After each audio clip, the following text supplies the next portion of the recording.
I've been flying for almost 30 hours and the flight attendants won't stop crying. 30 hours ago, I hopped on a late-night flight from New York heading to Los Angeles. After boarding, I saw that I had an entire row to myself. Takeoff passed without incident, and soon I was stretched out for a nap across the row. I slept for a few hours, I don't know how long, but I woke up to some severe turbulence. It's possible that the lights in the cabin went out for a moment, but I was so disoriented that it's hard to say. I checked my phone to see that it was 4:03 a.m., which I figured gave me about an hour until we landed. When I looked out my window, I was shocked to see nothing but wide open ocean. My jaw dropped. There is obviously no ocean between New York and Los Angeles. I hit the button to call the flight attendant and spent the next few minutes racking my brain for a lake that could have been possibly been big enough to explain what I was seeing. I jumped when the attendant flipped off the light. She was grinning from ear to ear, and tears were pouring down her cheeks. "How can I help you, sir?" she asked. I froze for a moment at her reaction before deciding to just ask my question. "Where are we? Why does it look like we are flying over an ocean?" She wiped her cheeks to clear the tears, still grinning widely. "Sir, we will be landing in about an hour." Okay, thank you," I said. After she left, I checked the clock on my phone again. 4:03 a.m. blinked back at me. It hadn't changed. I had to have been waiting with my cold light on for at least 5 minutes. How was it possible that it hadn't changed at all? I opened up my laptop and saw it too, displayed 4:03 a.m.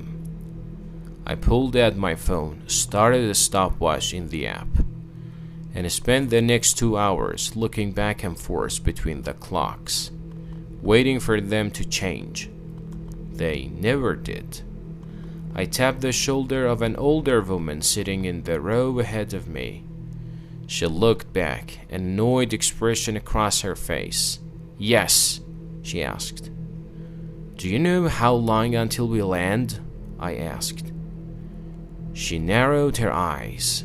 That flight attendant said it would be about another hour. I shook my head in confusion. That flight attendant? We talked almost 2 hours ago. We should have landed already. She stared at me as if I was crazy. I was going to continue trying to convince her, but I felt a hand on my shoulder.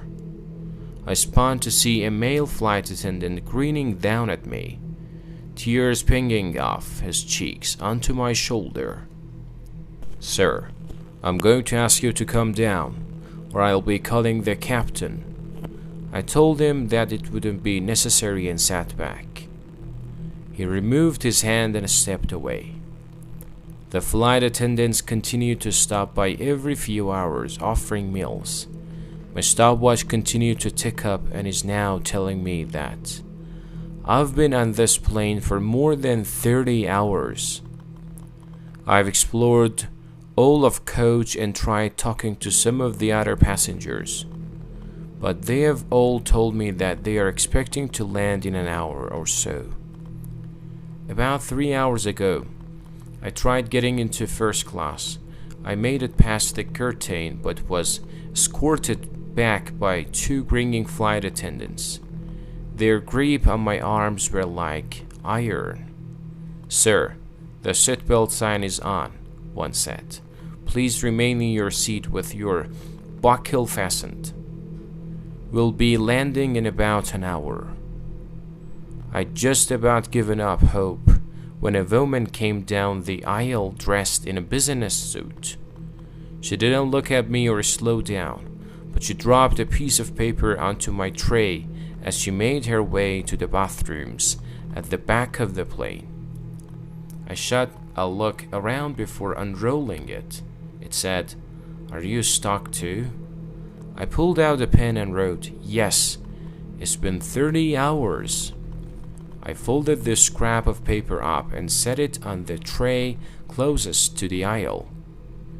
She left the bathroom and picked it up as she passed. It's been 20 minutes since then. I don't know why, but I don't think the flight attendants would like it if they knew we were talking. It doesn't matter. I have to do something. I'll update you all with whatever happens next."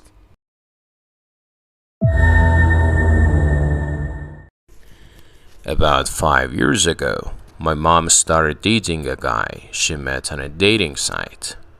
That part is fine. I had recently started dating the woman who will later become my wife, and we had met online. I'll just refer to her as my wife with this story. Anyway, my wife and I never really liked this guy. We didn't think he was mean or anything like that, just a little creepy. He was quiet. He kept his eyes closed a lot and occasionally said odd things, like offering my wife a chocolate and then popping one in his mouth, closing his eyes and moaning as he let it melt in his mouth. One time, my wife and I were visiting my mom, but she got called into work. So we waited at her house.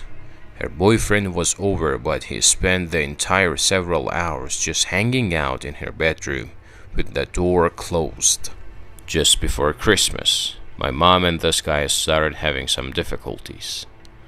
My wife and I were visiting her for the holidays, and she dropped all of her problems on us, and we listened carefully and told her our opinions and suggested that she would be better off without him.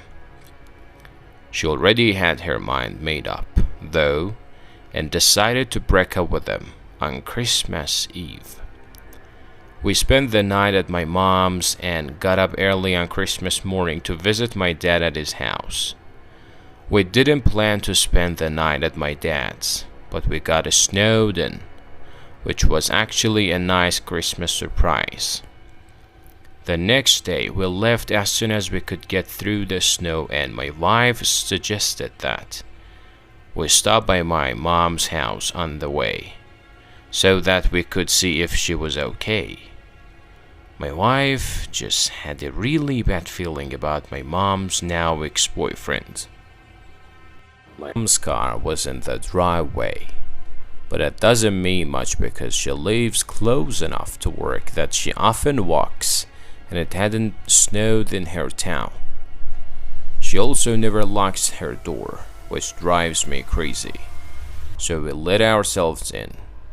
That's when we see blood oozing out of the refrigerator's water dispenser. It had filled up the spill container and was leaking onto the floor and had made a puddle. My wife screamed and I freaked out. I fully expected to see my mom's head in the freezer. I nervously opened the freezer to find a bag of frozen cherries that had been opened, crammed into the freezer so that it fell onto the ice dispenser and melted. We thought my mom was decapitated by her creepy ex-boyfriend.